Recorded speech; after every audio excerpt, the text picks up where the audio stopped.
We want to take you now to Philadelphia, where former Vice President Joe Biden is speaking. Let's listen in. The governor of Ohio asked the presidential campaigns to cancel their indoor public events in Cleveland with large crowds of people. And that's what we did due to the coronavirus, and he was concerned about that. And as I've said all along, that we would follow the guidance of the CDC, state and local officials, and public health officials with respect to our campaign events. We'll continue to do that. This whole coronavirus issue is a matter of presidential leadership. And later this week, I'll be speaking to you on what I believe the nation should be doing to address this virus. But tonight, I want to speak to you from Philadelphia, where we announced our campaign at the front end, where we did our final announcement. To all those who have been knocked down, to all those who have been counted out, left behind, this is your campaign. Just over a week ago, many of the pundits declared that this candidacy was dead. Now we're very much alive.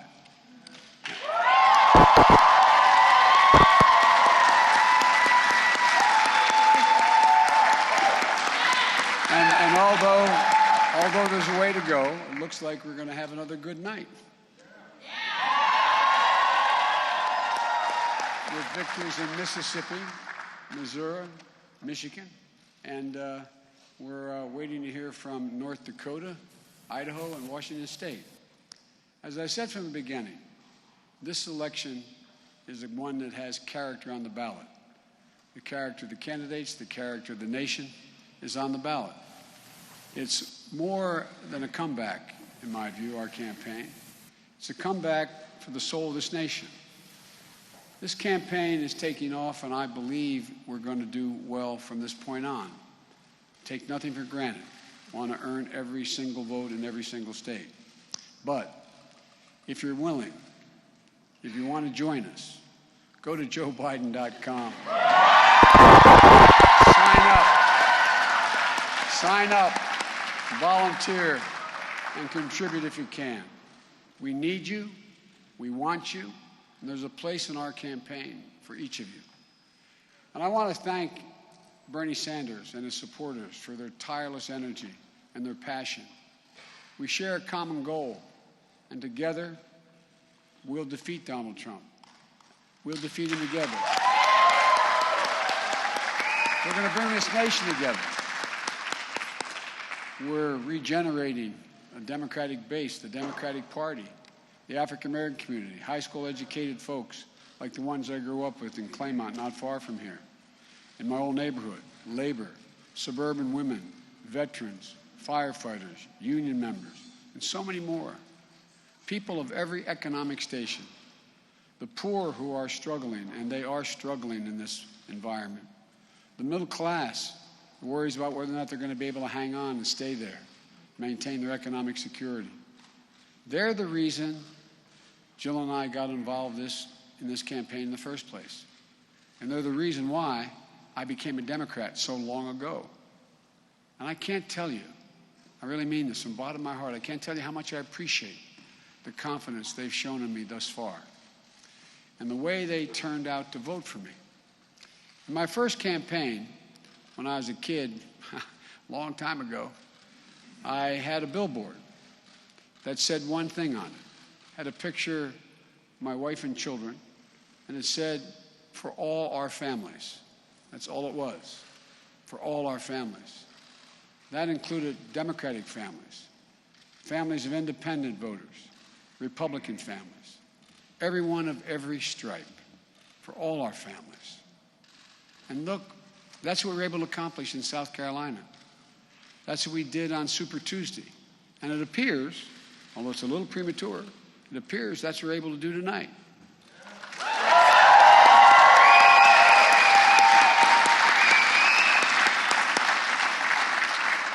In just the past week, so many of my incredibly capable competitors have endorsed me. Mayor Pete Buttigieg, Amy Klobuchar, Beto O'Rourke, Mike Bloomberg, Cory Booker, and Kamala Harris. Together we're bringing this party together That's what we have to do. Tonight, we are a step closer to restoring decency, dignity, and honor to the White House. That's our ultimate goal. Yes.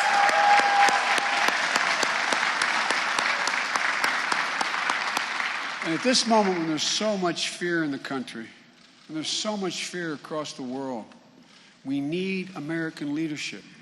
We need presidential leadership that's honest, trusted, truthful, and steady. Reassuring leadership.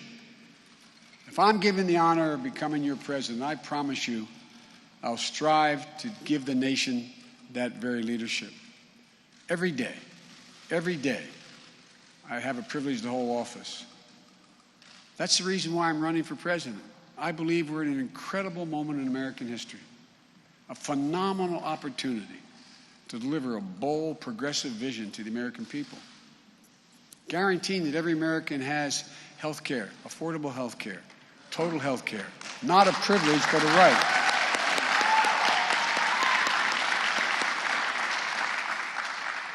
Building on Obamacare, providing every child access to good education, regardless of their zip code, to deal with the moral depravity of our children who have to learn as they go to school, little children, to duck and cover, zigzag down a hallway because they fear someone with a semi-automatic weapon may be coming in.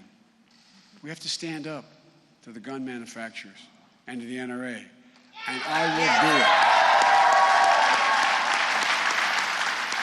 We have to rebuild the middle class. We have to rebuild the middle class, and this time bring everybody along. Everybody along.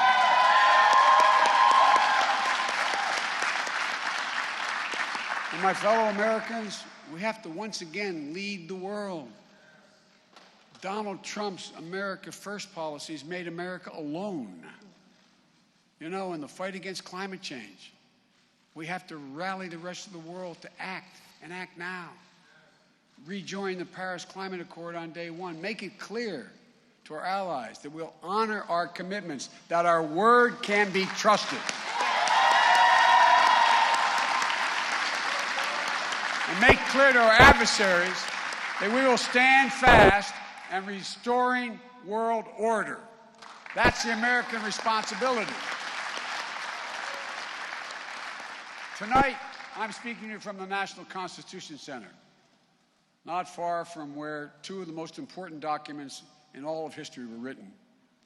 The Declaration of Independence. We hold these truths to be self-evident. Those words became the American creed, known around the world. The U.S. Constitution, we the people. These words literally changed the world. We've never fully lived up to the promise of either of those documents, but we've never, ever before walked away from them. And they're a reminder of what's at stake in this election. Our very democracy is at stake in this election. As I said from the moment I announced, not far from here, that I believe we're in the battle for the soul of this nation. With Donald Trump as president, our core values, our standing in the world, our very democracy, everything that has made America, America, is truly at stake. I believe this nation can overcome 4 years of Donald Trump, but given 4 more years, he'll forever and fundamentally change the very character of this nation. We can't let that happen. But winning means uniting America, not sowing more division and anger. It means having a president who not only knows how to fight, but knows how to heal. It means replacing a president who demeans and demonizes people with a president who believes in empathy, compassion, and respect for everyone. It is my hope that the days of divisiveness will soon be over. We're a decent, brave, resilient people. We are better than this moment we're in. And what we have to do, we just need to remember who we are. This is the United States of America. There's not a single thing we cannot do if we do it together.